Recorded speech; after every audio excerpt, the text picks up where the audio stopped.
Yooyaa kabajamtoota daawwattoota keenya kun marii odaa DW dha. Marii odaa DW Oromoo hunda saa kanatti kan isin dhiyaatu dhimmoota haaraa qabachuu fi akkasumas sirnoota garaagaraa irratti odeeffannoo haaraa simbiraan ga'uun kan beekamuudha. Guyyaa har'aas odeeffannoo garaagaraa simbiraan ga'uuf guyyaa har'aatti argamnee jirra. Asitti kan argamne an mariisaa Kaalid Abdufataa fi akkasumas waayila keenya Abboomaa Qaasooliin taane odeeffannoo guyyaa har'aa simbiraan geessinaa nu daawwadhaan affeerraa keenya ta'a.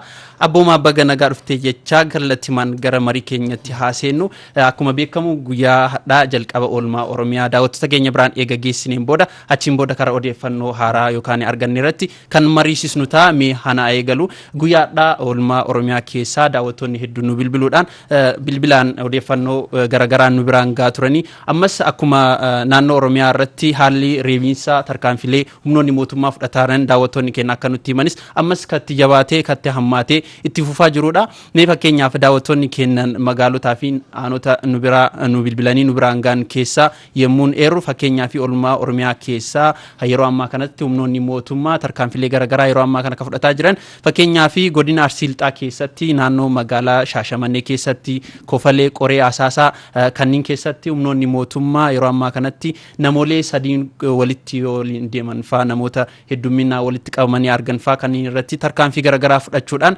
humnoonni mootummaa akkuma jalqaba raawwataa jiranitti waan jibbisiisaa ta'e raawwataa akka jiran odeeffannoo nu biraan geessanii jiranii san qofa osoo hin ta'in godina Arsii Bahaa keessatti illee Baalee Dodolaa Adaabbaa fi kanneen aanaa Baalee keessatti illee naannolee garaagaraatti daawwattoonni nu biraa bilbiluudhaan humnoonni mootummaa yeroo ammaa kanatti qeerroo iddoo tokkotti walitti guurame irratti tarkaanfii garaagaraa fudhataa akkasumas daranfaa kan hammaatee yeroo ammaa keessa haalli sakatta'iinsa makiinaa konkolaataa tokkorraa kara tokkotti yookaan magaalaa tokkorraa kara magaalaa biraa yommuu deeman haalli sakattamiinsaa kan baay'ee hammaateedha akka jedhanidha daawwattoonni keenya kan nu biraan gaanis. Kana malees yeroo ammaa kanatti namoota tokko lama sadii iddoo tokkotti walitti qabanii karaa irratti yoo deemanii akkasumas dingatas humnoota mootummaa kana yoo ija keessa laalanii qeerroo irratti tarkaanfii jarri fudhataattu hamaa akka ta'edha daawwattoonni keenya kan nu biraan gaa jiranii.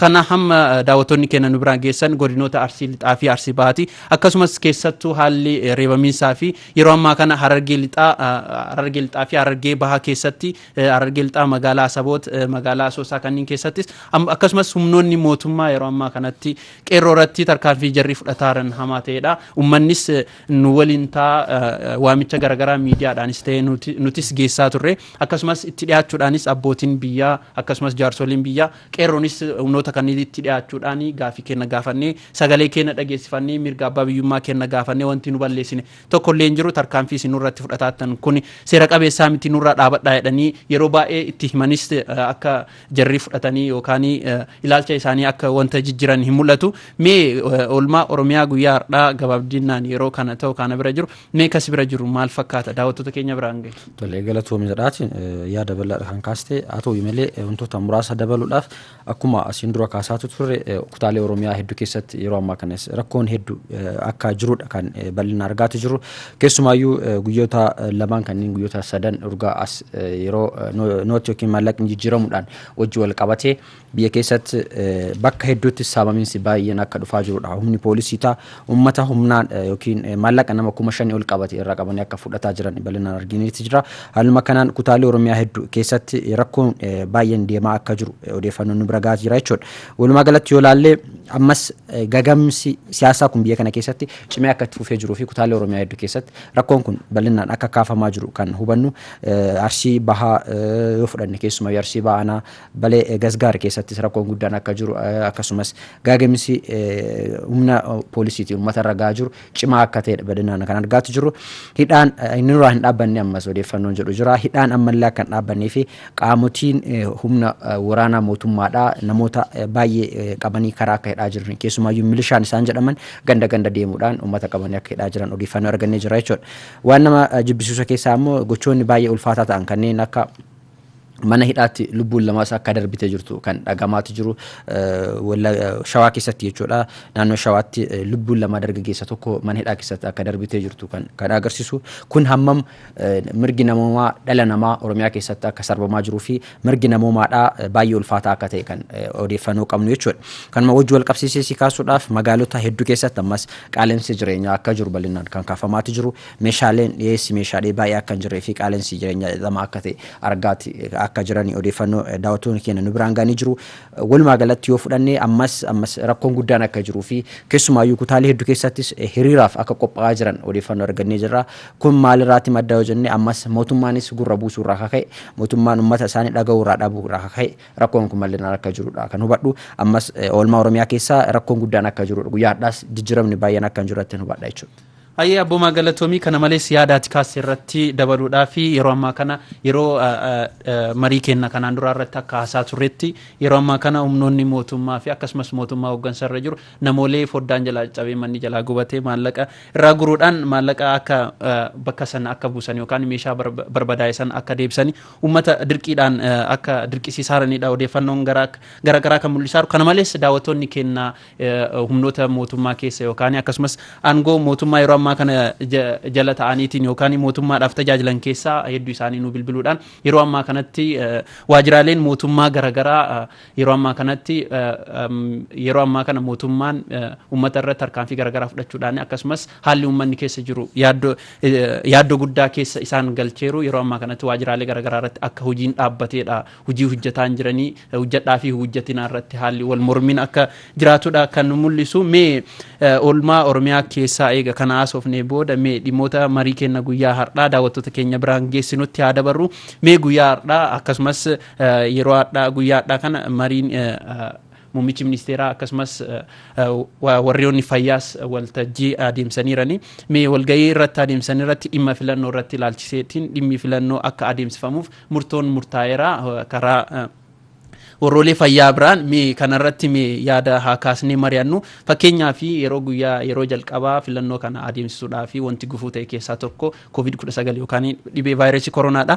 Dhibee vaayirasii koronaa yeroo nama tokkoof lama qabu irratti nama qabaa jiru irratti filannoon akka hin gaggeeffamne jala muramee dubbatamee ture. Yeroo sanitti namni tokko lama qabamee jedha dubbataa yeroo sanitti filannoon akka adeemsisanii mootummaan aangoo irra jiru humna aangoo isaa dheereffachuus ta'e akka humna waraanaatti fayyadamuudhaan filannoon akka hin gaggeeffamne shira garagaraa xaxuudhaan haala COVID-19 sababeeffachuudhaan wanti godhamaa ture akkasiin darbee jira.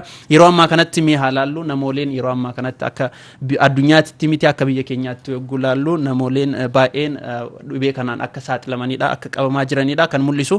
Akkasumas akka tatamseedha dhibeen kun kan mul'isu. Yeroo nama tokkoof lama qabaa jirutti yeroo sanitti filannoon akka darbu taasifamee ture. Amma yeroo baay'inaan namni qabamaa jirutti filannoon haa gaggeeffamu jedhanii murtoo mataa isaanii murteessaniirani. Mee kanarratti haalli murtoo filannoo kanarra isaan geessise inni jalqabaa mee yaada asirratti kaasuudhaaf murtoo manni marii bakka bu'oota uummataadha hin murteessine mana waajjira ministeera fayyaatu guyyaa irraa ragaa kan dhiyeesse ministeera fayyaas filannoo biyyaalessaa kanaan dura sababa dhukkuba COVID-19 yeroo hin murtoofneef dabarse haal dureen ittisa dhibee kanaa guutuutti adeemsisuu akka danda'udha guyyaa irraa mana marii bakka bu'oota uummataatti kan dhaqeetti dhiyeesse jechuudha. Kana maal agarsiisa akkuma ati kaaste yookiin filannichi kun akka gaggeeffamu manni marii bakka bu'ootaa murteessuu danda'aadha. Garuu yeroo ammaa kana irratti mari'ataa akka jirudha kan odeeffannoo qabnu. Wanti kunis miidiyaadhaafis baay'ee bal'aa waan hin taaneef odeeffannoo bal'aas argachuu baannu manni marii bakka bu'oota uummatootaa Itoophiyaa gabaasa ministeera fayyaa kana deebii weerara vaayirasii COVID-19 irratti tarkaanfii gara fuulduraa ilaalchisee dhiyeessa irratti akka mari'ataa jirudha. Ministeera fayyaadha gama isaatiin keessumaayyuu Dr. Liyaan asirratti argamuudhaan biyya keessatti yeroo ammaa kana haalli jiru filannicha gaggeessuudhaaf ni mijataadha kan isaan jedhanii akka odeeffannoo argannetti. Walumaa galatti yoo fudhatte dhukkubni vaayirasii koronaa kun biyya kana keessatti dhiibbaa akkamii geessaa jira maalirra jira sadarkaa maalirra jira jenneeti ni wajjin dubbanne. Akkuma beekamu yeroo baay'ee dhukkubni vaayirasii kun asiin dura yeroo jalqabaatiif kan biyya alaatii dhufee biyya keessa galee haa ta'u malee tatamsa'insi vaayirasii kanaa parsentiin 95 ol kan ta'u biyya keessatti kan geggeeffamu yookiin kan biyya keessaati kanneen seensa imala alaa kan hin qabne yookiin lammiilee imala biyya alaa hin qabne yookiin kanneen biyyuma keessaa akka ta'e kan beekamu. Asuma keessa biyya kana keessatti vaayirasiin kun namoota 66,200 vaayirasii kana irratti argamu akka mirkanaa'ee jiru ministeerri fayyaadhaa ibsee jira. Haaluma kanaan namoonni 1,045 ta'an ammoo dhibee vaayirasii kanaan akka du'anii jiran ibseetti jira jechuudha. Yeroo kanatti boordiin filannoo biyyaalessaa asiin dura bara vaayirasii koronaatiin sababa godhatee filannicha akka hin geggeessine beeksisuu isaatii wajjin wal qabatee yeroo ammaa kanatti vaayirasiin kun sadarkaa hammas hundaa yaaddessaa miti filannoon geggeessa yaaduu isaatiin kun guutumaan guututti ammas ulaagaaleen biyyi kun ittiin deemaa jirtu haalli biyyi kun keessa jirtu yoo fudhanne ammas waan ifa hin taane tokko akka jiru kan agarsiisu jechuudha. Qaamni ifa hin taane tokko waan kana irraan akka godhaa jiru kan beekamu. Inni kun maal jechuudha? Biyya kana keessatti qaamni biyya kana keessatti hoggansi biyya kana keessatti aangoo mootummaa federaalaatiin yookiin mootummaa nama dhuunfaa tokko harka taa'eetiin ajaja adda addaa akka dabarsaa jiru kanas keessaa hubannu. Kun maal agarsiisa? Qaamni olaanaan biyya kana keessatti yeroo fakkeenyaaf naannoon Tigraay filannicha kana ni geggeessa jedhee filannichi kun vaayirasiin kun sababa hin ta'u filannoo kana ni geggeessina jedhee yeroo inni dubbataati turetti naannoo mootummaan federaalaadha filannichi kun hin geggeeffamu dhukkubni kun baay'ee ulfaataadha hamaadha sadarkaa guddaadha lubbuu namaa galaafachuu danda'a jedheetiin ragaa dhiyeessaa ture. Yeroo kanatti rakkoo guddaa keessa akka seensaa turee fi waan guddaa akka ta'utti kan kaasaa ture jechuudha. Har'a hidhamtoota siyaasaa namoota siyaasaan ciccimoo ta'an namoota sadarkaa siyaasaatiin intelligent ta'anii dhiibbaa uumuu danda'an namoota akkanaa kana mana hidhaatti darbatee ka'ee filannoon ni geggeessa. Filannoo geggeessuudhaaf ministeerri fayyaatu hammam bilisa akka ta'e as keessatti kan gaaffii kaasu jechuudha. Ministeerri fayyaa biyya kanaa lubbuu lammiileetiif moo lubbuu siyaasaatiif dalagaa jira jechuudha. Isa jedhu si kaasisaa jechuudha. Ministeerri fayyaa lubbuu lammiilee irratti yookiin asiin dura akkas jedhaa ture. Biyya kana keessatti qaamni kam walaba akka hin taane kan agarsiisu jechuudha. Qaamni biyya kana keessatti ran ta'u hundinuu hamma mana murtiitiin illee fudhattu hamma ministeera fayyaatiin illee fudhattu bilisa akka hin taane haqaaf bilisa akka hin taane kan asirraa barannu jechuudha. Yeroo filannoon kun haa geggeeffamu hammas guddaa dhiibbaan qabu filannoo kana geggeessuudhaaf heera biyyattiitti caba'ee naannoon Tigraay sadarkaa san irratti gad ba'ee filannoo ofii geggeessee filannoo saniin rizaaltii uummanni isaaniitti baretti callisanii taa'anii ka'anii uummatoota mootummaa federaalaatiif haala mijeessuudhaaf qofa eeganii har'a gadi bahanii filannoon akka geggeeffamu ministeera fayyaatu waan kana godhuusaa hammam qaamni ministeera fayyaa sun biyya kana keessatti bilisa akka ta'e kan gaafii keessa galchu jechuudha. Kanumaa wajjin wal qabsiisee akkuma jalqaba raasii kaasaatu ture biyya kana keessatti mootummaan hunduma wanta isa barbaachisu harkatti galfatee jira jechuu hin dandeenya. Fakkeenyaaf miidiyaa fudhachuu dandeessa. Miidiyaa biyya keenya keessatti isa mormaa ture ummatoota qaama isa mormu miidiyaa isa mormuu fi humna isa mormu hundumaa of keessaa kan fudhatee fi ofirratti kan to'atee jechuudha. Erga kana godhee booda hidhamtoota maqaa siyaasaatiin ergaman hidhaatti darbatee booda filannicha ni geggeessa jedheetti kan dubbataa jiru jechuudha. Yoo filannoo geggeessuuf illee ta'e filannoon akka geggeeffamuuf jalqabumarraa kana erga dalagee booda sadarkaa kanatti kan deemaa jiru jechuudha. Kun walumaa galatti qaamoleen ministeera fayyaas haa ta'u mana murtii biyya kanaas haa ta'u qaamni walaba ta'e biyya kana keessatti jiru akka hin jirree fi mootummaan federaalaa humnaan akka barbaadetti qaamota hundumaa qaamota isa biyya kana keessa jira hundumaa akka to'atuudha kan asirraa hubannu jechuudha. Kanaa wajjin anin ammas dhukkuba kanas vaayirasiin koronaas yoo haalli sun salphaa ta'e wantoonni raawwatamuu qaban baay'een akka jiran daawwattoonni keenyas nu biraan gahaa turanii jiran. Fakkeenyaaf hidhamtoota maqaa siyaasaatiin mana hidhaatti dabratanii jiran mana hidhaa keessa jiran hatattamaan gad lakkisanii. Manni barnootaa akka eegalu galmi eegalamee jira jedhanii odeeffannoo tokko ni jira. Kun ta'uu ka qabu jalqaba barattoonni kun mana barumsaatti deebuudhaaf haaldureen isaasan ministeera fayyaadhaa gaafa barattoonni kun haa deebanii haa baratanii jedhe ministeera fayyaadhaa biyya kanaa gadi ba'ee dhimma kanarra waan dubbateen qabu. Har'a gaafa dhimma filannootiif gadi ba'ee yeroo dubbatu mootummaa federaalaatiif yookiin mootummaa olaanaatiif haala mijeessaa akka jiru tan kan as keessatti arginu jechuudha. Kanaafuu biyya kana keessatti qaamni walabaas eegan jiraanne qaamni bilisa ta'e eegan jiraanne biyyi keenya akkamittiin deemaa jirti kan jedhuu fi ummata sagalee ummataa guddaa maajoritii people voice akka dhagaan jirre kan asirratti arginu jechuudha. Kanaafuu sagalee ummata bal'aadha sagalee hawaasa bal'aadha asirratti dhagahuun akka barbaachisu ta'uu badha kaalledha. Ayyee galatoomii abbabaa yaada bal'aa kaastee kanumarratti anis dabaluudhaafi akkuma ati jalqaba jettee qaamoleen yeroo ammaa kana silaa dhimmoota siyaasaa fi dhaabbilee kamirraayyuu bilisa ta'anii uummataaf dalaguu qaban akka to'annoo mootummaa jala jiranidha wanti hedduun kan mul'isu. Kanarratti ilaaluu kan dandeenyu qabatamaan akkuma jalqaba jedhamu yeroo filannoon naannoo Tigraay akka hin geggeeffamneef kan sodaates mootummaanis kan dhiibbaa godhaa ture COVID-19 sababeeffachuun ture. Yeroo ammaa kanatti eega Tigraay filannoo geggeessiteen booda filannoo geggeessaa jedhee dubbachuun isaa kunis yookaan haa geggeeffamu jedhee ministeerri fayyaa kun murtee murteessuun isaas dubbii haqaa akka hin taane kan mul'isudha. Sababbiin isaas yeroo san COVID-19 sodaachuudhaan filannoon akka hin gaggeeffamne dhiibbaa garaagaraa yookaan yaada garaagaraa kaasaa ture ministeerri fayyaas. Akkasumas garuu irra dabaluudhaan qaamoleen biyya keessaa jiran guutumaa guutuutti wanta mootummaan barbaadee fi tarkaanfilee mootummaan barbaade kan hirmaachisanidha. Kanarratti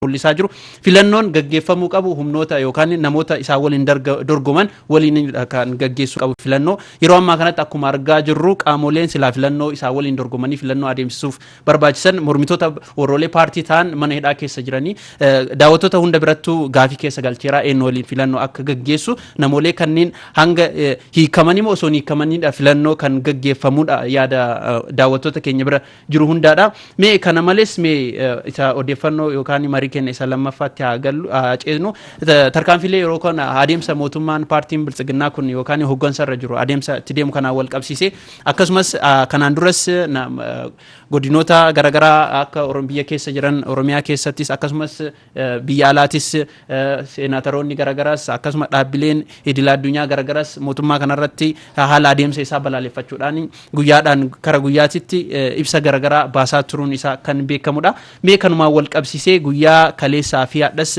ibsi garaagaraa bahee jira. Ibsi mee jalqabaa haalaallu mee walta'iinsa humnoota federaalistii Itoophiyaa guyyaa kaleessaa waamicha godhee jira. Waamichi inni godhees humnoota siyaasaa akkasumas waldaalee siivikii sabaaf sablammoota biyyattii dhaabbilee idil addunyaa waamicha nagaa fi biyya nageessuu jedhu kan baaseedha. Kanarratti dabalataanis Itoophiyaa balaa bittinnaa fi diigamuu irraa baraaruuf qaamolee dhimma biyyattii ilaallatu hunduu waliin akka qabsaan kan gaafateedha. Mee ibsa kanarratti ibsi kun mee qabsoo uummanni yeroo ammaa kana godhaa jiru akkasumas tarkaanfileen sabaaf sablammoonni yeroo ammaa kana mootummaa kana balaaleffachuudhaa fi yeroo ammaa kanatti push godhaa jirtu mee ilaalchisiitii mee kanarratti yaada gabaabsi. Galatoomii guyyaa kaleessaa akkuma asiin nutis beeksaa turre ibsi kun ibsa humnoota walta'iinsa federaalistii Itoophiyaa keessa jiraniin kan bahe keessumaayyuu ibsichi kun akka jabaate yookiin akka jabaatee kan mul'atudha. Sababbiin isaa maalidha? Waamicha baraarii biyyaatti kan jedhu yookiin biyya kana haa baraarruudha kan jedhu jalqabumarraa yoo ilaalte biyyi kun haa baraaramtu lammiileen biyya kana keessa jiran sirna tokkeessootti deemaa jira sila ta'ee fi biyya keenya haa baraarruudha inni jedhu bal'inaan akka of keessaa qabudha kan argine. Kun jalqabumarratti biyya kana keessatti humnoonni federaalistii ta'an baay'een akka jiran biyya kana keessatti keessumaayyuu humnoonni federaalistii yoo jennee biyya kana keessatti saboota gurguddaa fudhachuu dandeenya akka saba Oromoo fudhachuu dandeenya saba Tigraay fudhachuu dandeenya saboota Sidaamaa Beeshaangul akkasumas Walaayitaa fi saboota biroo fudhachuu dandeenya jechuudha. Saboonni kunneen walta'iinsaadhaan ibsa baasanidha. Ibsi kun biyya kana keessatti ibsa guddaadha yookiin akka ibsa guddaatti kan ilaaluwan sababbiin isaa maalidha yoo ta'e jalqaba qaamoleen kunneen jiraachuun isaatu bu'aa guddaadha. Keessumaayyuu humnoota federaalistii ta'an keessaa inni jalqabaa humna Oromiyaa keessa jirudha. Humni Oromiyaa keessa jiru kun uummanni Oromiyaa keessa jiru kun sirna federaalizimiitti uummata amananidha. Jalqabumarraa yoo ni kaasne yoo ta'e uummata sirna federaalizimii biyya kana keessaaf ijaarsa biyya kana keessaatiif uummata sirni kun ni barbaachisa jedhee amanu keessaa isa tokko sila ta'eef uummanni kun bal'inaan kan asirratti kan xiyyeeffatu jechuudha. Uummattoonni biyya kana keessa jiran sabaaf sablammoonni biyya kana keessa jiran humnoota federaalistiitii wajjin ta'anii biyya keenya haa baraarru tokkummaa biyya keenyaa tokkummaa lammiilee keenyaa haa eegnu kan jedhuuf kan irratti xiyyeeffatanii ibsa jabaa kana baasaniif kanaaf jechuudha. Keessumaayyuu haalli waggoota lamaaf walakkaa as biyyi kun keessa deemaa jirtu sirna mootiitti nu deebisaa jira sila ta'eef sodaa qaban irraa kan ka'e ibsa kana akka baasanittan tokkoffaa kan fudhadhu. Inni biraa ibsoonni kun qabxiilee gurguddoo baay'ee of keessatti qabatee jira. Kaalid qabxiin inni jalqaban of keessa qabate yoo ilaalle fakkeenyaaf qaamonni federaalistii biyya kana keessa ta'an hundi isaaniitu akka walitti dhufanii dhimma biyya kana irratti mari'atan jabeessee kan kaa'u jechuudha. Inni biraa lammiileen dhimma biyya kana na ilaalata jedhan kan biyya keessaa fi biyya alaa jiran dhaabbileen siivikii adda addaa dhaabbileen hedduun isaanii dhimma biyya isaaniitiif akka duuka bu'anii hordofan akka duuka bu'anii itti dhiyaatanii ilaalan waamicha kan taasisee jechuudha. Kanuma wajjin wal qabatee miidiyaaleen dhaabbileen idil addunyaadhaa hundi isaaniitu yeroon biyya keenya itti baraaru amma kan jedhu yeroon biyya keenya sadarkaa itti nu irra geenyu ammaadha kan jedhu. Kun maal agarsiisa? Biyyi keenya guutumaan guututti deemaa jirti. Humnoota federaalistii jedhamu mootummaan kallattiimaan cabsaati jira. Balleessaati jira. Kaayyoon isaa unitary power yookiin sirna tokkeessoo san ijaaru sila ta'eef biyya keenya diigaati jira. Kanaafuu hundi keenya wal taane haa ijaarre haa ittisnu waan kanaafuu haa dhaabbannu kan isaan jedhaa jiran jechuudha. Qabxiilee inni biraas keessaan ka'an keessaa mirgoonni namummaa lamoota akka kabajamu sarbamiinsi dhala namaa akka raawwatamne sarbamiinsi dhala namaa akka dhaabbatu kan isaan jedhan. Keessumaayyuu lammiileen Oromiyaa keessa jiran, naannoo Tigraay jiran, naannoo biraa Affaar keessa jiran kanneen mirgi isaanii sarbamaa jiran haa dhaabbatu kan jedhu. Kun waan guddaadha. Lammiileen yeroo ammaa kana mirgi isaanii akkamiin sarbamaa jira yoo itti kaaste tokko maalummaa isaaniitiin waan fedhan waan deeggaraniif waan fedhan faana waan bu'aniif mirgi isaanii kan sarbamaa jiru jechuudha. Kanaaf lammiileen mirga walta'iinsi federaalistii Itoophiyaa kun ibsa baasii keessatti itti cimsee kan akeekee inni biraa isa kanaa jechuudha. Isa biraatti yoo sii dabare qaamoleen hundinuu gahee isaanii baachuu akka qaban cimsee kan kaasee jiru. Qaamoleen akkuma jalqabarra kaasee qaamoleen biyya kun nu ilaallatti. Biyyi kun dhimma biyya kana keenyaatiif kan dubbachuu qabu nuudha jedhanii amanan hundi isaaniitu walitti dhufanii paawariidhaan akka ibsa kana baasanidha kan asirra arginu. Kun ibsichi kun keessumaayyuu itti dabaluudhaan namoota maqaa siyaasaatiin mootummaa kana chaalenjii godhaa turan hundi isaanii kan mana hidhaatti darbataman haga hatantamaan lakkifamanii kan jedha. Sababbiin isaanii yakki isaanii maalidha yoo jette yakki isaanii akka hin jirretti kan hubadhu kan jedhu ibsisuun yakki isaanii waan hin jirreef yakki isaanii eenyummaa isaanii maalummaa isaanii qofa waan calanqisiisaniif kan mana hidhaatti darbataman malee nuti sabaaf sabalamoota biyya kana sabaaf sabalamoota 85 biyya kana keessa jiran hundumaa wajjin inni kaan isa kaan irratti humna argachuuf yookiin isa kaan of jalatti gabroomsee buluuf osoo hin taane qixa eenyummaan keenya duudhaan keenya amantaan keenya maalummaan keenya nuuf haa kabajamu sila jedhaniif mana hidhaatti darbataman waan ta'aniif hatantamaan gada haa bayanii kan isaan jedhan. Keessumaayyuu gochoota tokko tokko yoo ilaalte gochoota mootummaa federaalaa yeroo ammaa kana raawwataa jiranis yoo ilaalte ibsichi kun akka sirrii ta'ee fi akka kallattii sirrii irratti argamu kan argisiisu. Maafi fakkeenyaaf namoota akka Jawaar Mohaammed fa'aa kaasuu dandeenya. Yakki isaan godhan yakki isaan dalagan eenyummaa isaaniitii fi saba isaanii akka hin cunqurfame waan barbaadaniif sila ta'eef kan mana hidhaatti darbataman. Sabni kiyya eenyummaa isaatiin boonuu qaba maalummaa isaatiin boonuu qaba sabaaf sabal fakkeenyaaf obbo Jawaar Mohaammed yeroo baay'ee haasaa isaa keessa yoo fudhatte sabni Oromoodha saba biraa dhaqee haa gabroonfatuudha miti yaadni isaanii kan qaban. Sabni Oromoodha saba biraa haa ajjeesuu miti mana isaa itti haa gubuu miti. Sabni Oromoodha biyya isaa irratti biyya lammataan qabu sabni kun saba biyya isaa keessa jiru waan ta'eef eenyummaa isaa maalummaa isaa san ol baasee calanqisiifatee eenyu wajjinu qixa akka jiraatu waan jedhamaniif mootummaan ammoo gocha kana waan hin barbaanneef mootummaan ammoo akkuma jalqabarraa kaasaatu turre sirna tokkeessoo durii sana yookiin sirna akaakilee isaan yaadanii yookiin itti faarsan san waan barbaadaniif isaaf kan deemaati jiran qaamoleen federaalistii ta'an ammoo kana sila waan hin barbaanneef guddina biyya kanaatiif illee ijaarsa biyya kanaatiif illee daangaa guddina sadarkaa oliitti deemu biyya kanaatiif illee federaalistiin biyya kanaa filannoo qofa osoo hin taane wanta daangaa guddaatti yookiin filannoo qofa osoo hin taane must waan ta'e waan dirqama ta'e sila ta'eef isaanis kan maratti xiyyeeffatanii kan kaasanii jechuudha Kaalid. Ayyee abboomaa galatoomii yaada bal'aa kaasee ibsichi akkuma argu kan sabaaf sablammoota biyyattii keessaa fedhii fi hawwii jaraa kan mul'isudha. Kanumaan dabalatee waldaalee gaazexeessota Oromiyaa irraa ibsi bahee jira guyyaa har'as adeemsa murtii haqaa biyya keenyaaf haa kennamu kan jedhudha. Kanumarraan dabalatee yeroo ammaa kanatti mana hidhaa keessatti namoolee dararamaa irraa kan tokko warroolee gaazexeessota akkasumas miidiyaa garaagaraa ogguruudhaan mana hidhatti guuruudhaan. Asirratti fakkeenyaaf gaazexeessota manni murtiidhaan mirga wabiitiin gaafa gadi lakkisu poolisiin fudhatee dhoksuu wajjin wal qabate oolchuu dhabuu isaati. Wanta kanneen mul'ata kanarrattis ibsa baasee jira. Ibsi kunis akka haqni dubbiin haqaa akka jiraaf kennamu ibsa isaanii kana keessatti himera. Egaa odeeffannoo hadha daawwattoota keenya biraan geessine kana fakkaata guddaa galatoom. Ulfaadhu Kaalid. Ayyee kabajamtoota daawwattoota keenya mariin guyyaa har'aa qabannee dhiyaanne kana fakkaata waan daawwattaniif galata guddaa qabdu an Kaalid Abdulfattaa ture akkasumas abboo maqaasoo waliin taane odeeffannoo guyyaa har'aa simbiraan geenye turre odeeffannoon kana fakkaata waan waliin turtaniif guddaa galatoomaa isiniin jenna horaanuu bulaa.